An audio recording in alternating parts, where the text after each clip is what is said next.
Hello. Here to do some notes for you. If you want to watch these, you can. If you don't want to, you do not have to watch them. They're just kind of meant to help you go through the notes if reading them is boring and annoying. So this week we're going to talk about polymers. I hope to have a little polymer treasure hunt, and I want to talk a little bit about those articles that you guys posted last week about polymers. So polymerization is another alkene reaction or an alkyne reaction. That's why we finish it after the reactions. A polymer is a large molecule. It's made up of repeating units. Small repeating units can vary from just a few to thousands. The monomer is the source of these repeating units, and polymerization is the process of converting the monomers into a polymer. So we've got monomer plus monomer plus monomer equals polymer, and the process is polymerization. A polymer can be a three-dimensional network, two-dimensional network, or one-dimensional network. I think it's important to realize that three-dimensional is pretty common. One-dimensional is pretty common. That's like a chain. Two-dimensional sheet polymers are a little bit weird. This one right here, even though it's a one-dimensional chain, there's going to be something called cross-linking that we will talk about. And cross-linking happens when these chains kind of connect to each other, and then they almost appear to be three-dimensional. Repeating units, often made up of the same thing that we've been talking about all year: carbon, hydrogen, oxygen, nitrogen, sulfur, chlorine, fluorine, those elements of life. So types of polymers. You've got a lot of different ways you can categorize polymers. First one I want to tell you about is plastics, biopolymers, and elastomers. So biopolymers would be exactly what it sounds like: polymers of life, carbohydrates, proteins, things you learned about in your biology class. Plastics, the word plastics means fit for molding, so they can be melted and molded into various shapes. And then the last one is elastomers. Elastomers, like rubber bands, something that can stretch and return to its original shape. On the next page here, we have three different types: foams, fibers, and acrylics. So foams are made by blowing gases into molten polymers. A good example of this is styrofoam. So believe it or not, a red Solo cup and a styrofoam cup are the exact same type of plastic. One just has air blown into it, and that would be styrofoam. The next one is fibers, right? You can take plastics and stretch them out and make them into things that you could wear. Chances are right now you're wearing possibly a synthetic fiber. If you're not wearing a synthetic fiber, you might be wearing a natural fiber, like cotton, right? So polyester would be synthetic and natural would be something like cotton. The last type here is acrylics. Acrylics, an example of an acrylic is plexiglass, and I'll show you some more pictures of those. So then you can categorize polymers a different way. You can say, okay, we've got natural polymers, like I was just talking about, cotton, produced by nature, plants and animals, and then synthetic or manufactured polymers. And then there's really basically everything in between. You can have things that are kind of natural that have synthetic portions to them. Synthetic polymers are made in the laboratory, unknown 90 years ago. They have been responsible for the growth of the chemical industry in the 20th century. When I tell you that all chemists nowadays, or most chemists nowadays, are organic chemists, you can thank the addition of synthetic or manufactured polymers. The concern for this, of course, is that most of these man-made products not biodegradable, and then they have a disposal problem, which is what your articles were referring to a lot. Natural polymers. This is, again, things you might learn in biology class: DNA, RNA, hair, spider silk, horn, starch, silk, wool, cellulose, rubber tree latex, not something they use as much anymore. Now they use a synthetic variety of that, but those are some examples of natural polymers. History of manufactured polymers. I think, I don't know, I'm always kind of fascinated when you look back at chemical history. Bakelite was the first manufactured plastic. So this is an example of a Bakelite phone here, created in 1909 for telephone casings.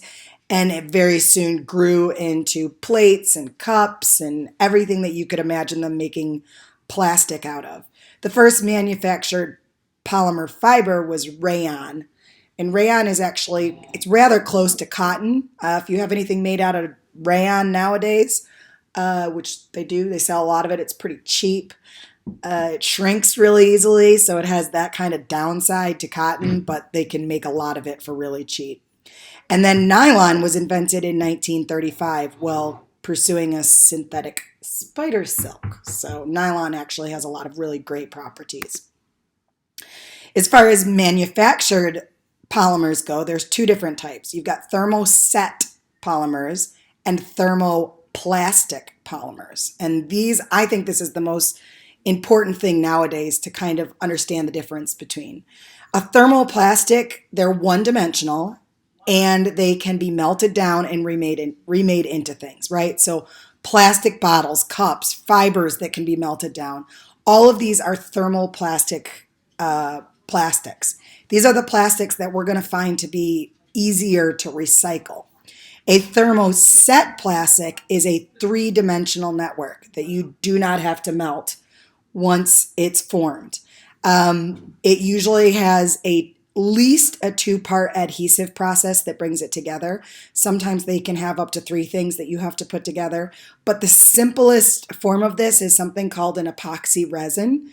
And you can actually buy a simple epoxy from a hardware store. You basically get two things, you put them together, and they become a thermoset polymer. The interesting thing about a thermoset polymer is that it is extremely durable. They do not melt. This would be resins that are on floors, that are used in the chemical industry, that are needed for things that are going to really stick things together and stay a long time. Organic polymers, right? So just because it's not living doesn't mean that it isn't organic. So organic polymers are going to have carbon as their main backing, right? Polyethylene, polypropylene, polystyrene, PVC or polyvinyl chlorine, Teflon. Teflon is what pans are made out of to make them really slippery. Nylons, I was talking about before, nylons contain nitrogen atoms. Polyesters is that fabric, and we're going to do a little bit with these. You're going to go on kind of a hunt for these around your house. Inorganic polymers, not as common, but there's one that you've probably heard of. This would be silly putty. Silly putty, instead of having a carbon backbone, has a silicone or phosphorus backbone. I'm sorry that you can hear my husband drilling outside and yelling at my children, but that's apparently my life. So anyways, silicon-based polymers like silly putty. So characteristics of polymers. I don't want to paint them as all bad, so I'm going to start with the good news. They can be extremely resistant to chemicals, which means I can store things in them. If you go around my chemical supply cabinet, you're going to see a lot of things stored in plastic containers. They can be good thermal and electrical insulators. They're very lightweight. They can be very strong. They can have different degrees of strength. They can be processed in ways that can be recycled. They can have a limitless range, characteristics, colors. They're, just tons. Polymers are usually made of petroleum products, but not always. Sometimes we can make polymers out of more environmentally friendly things like corn. And polymers can make items that have no alternatives from other materials. Right now, obviously, medical industry is really important for this. If you walk through any hospital, you're going to see tubing and different hospital beds and crates, and everything is going to be made out of these polymers that we are thankful we had. Now, bad is they don't decompose, right? So they don't go away. They're made. They stay a very, very, very long time. Even ones, the bioplastics that claim that they do decompose, it's only going to happen in the perfect conditions with commercial composting facilities.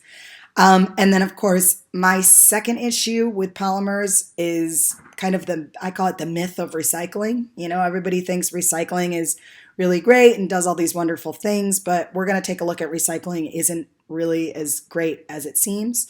There's chemicals in polymers that can be absorbed into human body, and we are just exposed to these polymers all day through air, dust, water, food. It's in our oceans. It's everywhere in our consumer products. All right, so here's the actual chemistry. These are the reactions. They're really, really simple. There are two types of polymerization. The first type is called addition polymerization, and you can think of it as just like the addition reactions that we were looking at in last week, right? So you have something that has a double bond, and that thing with the double bond bonds to another thing with a double bond and another thing with a double bond, and we call those the monomers, and then it forms the polymer. So the monomer right here in this case looks like this, and then the polymer ends up looking like that. So these are three examples of addition polymerization. The second type is a little bit different. You can think of it almost like one of those dehydration reactions we were talking about. It's called condensation polymerization. So you've got this monomer, and you're going to attach them together. And when you attach them together, you're going to lose a molecule. In this case, you're going to lose hydrochloric acid, but you could just as easily lose other acids or water.